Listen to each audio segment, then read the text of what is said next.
pretty much with the sack of Babylon, if you remember, the Hittites sacked Babylon in 1595, bringing Hammurabi's Babylon to an end. So following this destruction of the city and the sacking of it by the Hittites, we see Babylon reunified under a new group. Remember, prior to this, Babylon was taken over by the Amorites. We've seen these groups of people shifting and moving throughout the ancient Near East. We see Babylon taken over by a group known as the Kassites. And Kassite is its own particular language. Again, like Amorite, like some of these other groups, it's a bit of a misunderstood or poorly understood language. We only actually have 48 words of it in some of these tablets that transliterated, that put Kassite and Akkadian side by side. But mainly we know there are these Kassite names of kings that take over Babylon during this time. And it's thought that the Kassites, again, were a pastoral people, very similar to the Amorites. What we do know about them is that they were organized into a roughly tribal structure in which they were affiliated by houses, which were led by these sort of lords of particular houses. And we know that they have an association with horse breeding.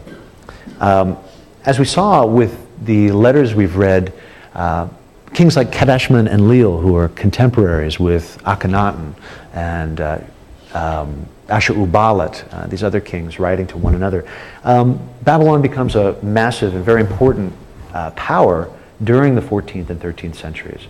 And it's Kadashman and Leal, if you remember, who's bargaining with Amenhotep III and later Akhenaten for an Egyptian princess. He's the guy that's writing, why don't you send me any beautiful woman then if you won't send me your daughter? So anyone would look upon her and say she's a princess of Egypt. The Kassites, while they might be a different ethnic group, again, probably coming in from the northeast, coming in from Iran and taking over, they seem to adopt Babylonian culture almost wholesale. They stick with the Babylonian deities, Marduk. We see them building new temples and restoring temples at these traditionally important sites in Babylonia, including Ur and Nippur, also at Uruk. So one of the first Kassite leaders we have is Karnindash. And at Uruk, Karnindash builds a fairly massive temple which is dedicated to Inanna. And this is actually built, as you can see in the proximity, right near the Inanna complex. In addition to building this new temple, which you can see right here, and check out these corners, these huge fortified buttressed corners here. In addition to building this temple, he also refurbishes a number of older temples and structures, bringing them kind of up to code, as it were. You can see this temple is a straight axis temple again, as we've come to expect, in the ancient Near East during the late Bronze Age, the straight axis with probably these decorative corners, but they were probably also functional in the sense that they would have held up upper stories. This would have been, again, a monumental structure that could have been seen from quite a ways away. Interestingly, this temple is decorated not with niches, but this is kind of, again, another evolution in this process of temple decoration that we've seen, right? We've moved through niches, we've moved through the old Assyrian period, the period that precedes this one. We know that in Babylon, during the time of Hammurabi, right? Hammurabi, again, we don't have very much from Hammurabi's Babylon in the sense that it's too low. It hasn't been excavated, it's under the water table. But we know that what he did build was similar to what was being built in the north, right? With Shemshi-Adad, these old Assyrian temples at places like Tel Rimmah, Shubat Enlil, Tel Leilan, where mud brick niching takes this new form, right? These prefabricated mud brick facades with spirals, palm motifs, all sorts of really interesting things taking place in the old Assyrian and old Babylonian period. Well, at Babylon, Karan-Indesh, takes the next step in this. And you can see he creates these wonderful niched facades. But this time, right, he's doing so with sculpture and a whole new program of iconography, right? Gods and goddesses flanking the outside of the temple and using iconography that, again, we are very, very familiar with, and I'd imagine you're probably sick of at this point. But again, right, we can see that these are clearly gods depicted in the old style with their horned headdresses, with their vases, and you can make it out here, right? Similarly to what we saw, in Assyria, as early as the Palace of Mari. These are gods holding these flowing vases with the water kind of flowing out and down into these stylized, connecting one another. And these are gods and goddesses of nature. For one thing, we see right here, if you look at the skirt of this male god, you see these rounded humps. And we've seen this before. Actually, we've even seen this up in Hattusas at Yazlakaya. These are stylized mountains, so a god that's associated with the mountains. Conversely, a goddess, right, who has a dress with these wavy lines, right, a goddess associated with water and rivers and streams. So really this is just a fantastic facade, just really, really beautifully done. Again, pre-made and then installed on the outside of this temple made by Karan-Indesh.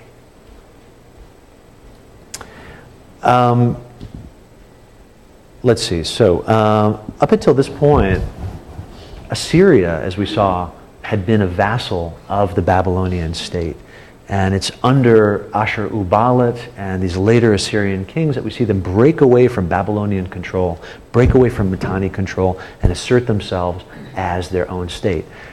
It's actually, it's Karan-Indesh who is writing to Egypt saying, why are these vassals contacting you directly? Why are please don't have anything to do with them.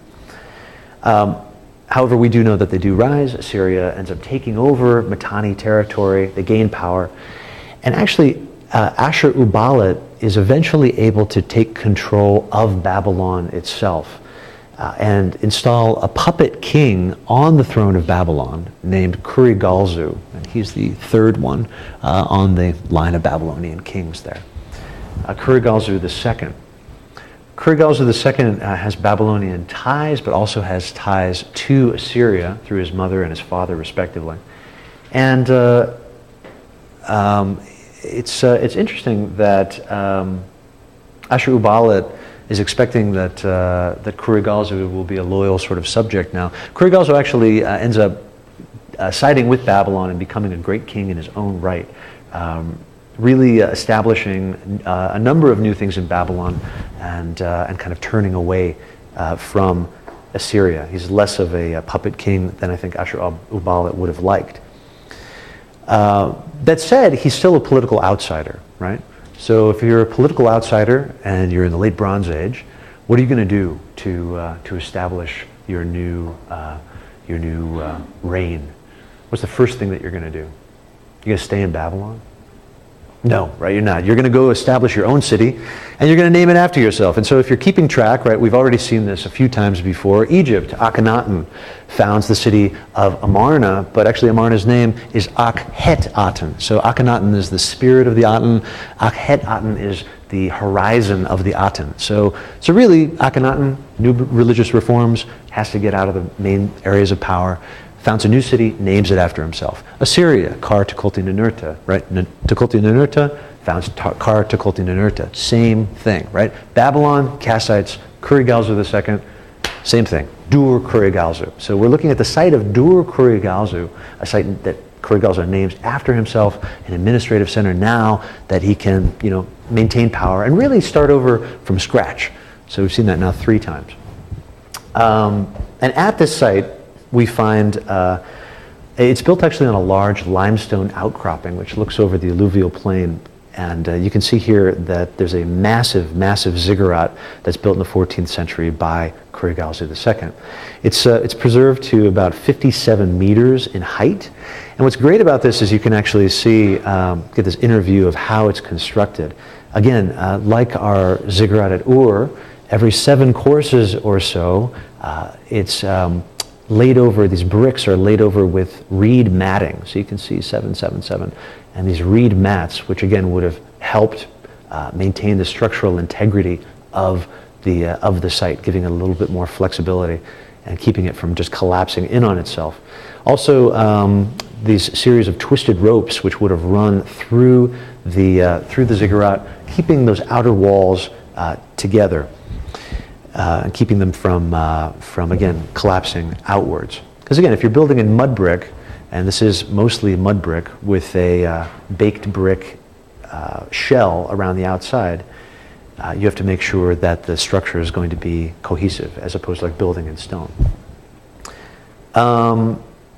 This was actually reconstructed. You can see this is all reconstruction on the outside from the 1970s. About 700 meters away from the ziggurat, we find a palace complex built for Kurigalzu, but also one that might have served as a summer residence for the royal court. About 300 square meters of this palace survives, and most of it was looted by the time of its destruction. We don't have a lot of large-scale works from the reign of Kurigalzu coming from this area. We don't have any stelae, for example, of Kurigalzu. However, one colossal statue of Kurigalzu was found in this temple, made of diorite. So, but it was incomplete, unfortunately. The palace that this Kassite king, Kassite/Assyrian king, I mean, talk about mixed identities, right? The palace that he builds at Dur Kurigalzu is one that should be immediately, familiar to us, with some adaptations and modifications, right? So we've got our main courtyard, entrance courtyard to the northeast. Northeast, area H, with this Babanu and Bitanu courts, those inner and outer courts. But interestingly, it looks like with this inner court, courtyard A, there's a symmetry that's built into this palace that we haven't seen elsewhere. Right? We've got these central throne rooms, one here, also another on this side, and presumably the same on section A. Rooms that would have served different administrative functions, perhaps also ritual functions. This is something that, again, perhaps is indicative of Kassite architecture. This is something that the Kassites perhaps bring to the palace. In Annex H, right, again, this courtyard, the first thing that you would see entering into this palace, there are a number of wall paintings that are preserved here, poorly, but again, we can still make out the basic palette that was used, right? The colors red, blue, yellow, white, and black. Interestingly, again, we're probably looking at what is a scene of courtiers coming forth, bringing tribute to the king. But again, they're depicted in a really weird way. They're very squat and have no necks, as you can see here. It's a very, it's a pretty sharp contrast to what we see, for example, with depictions of gods at the Karanindash temple, those brick figures which are elongated and long. Some evidence, however, of the types of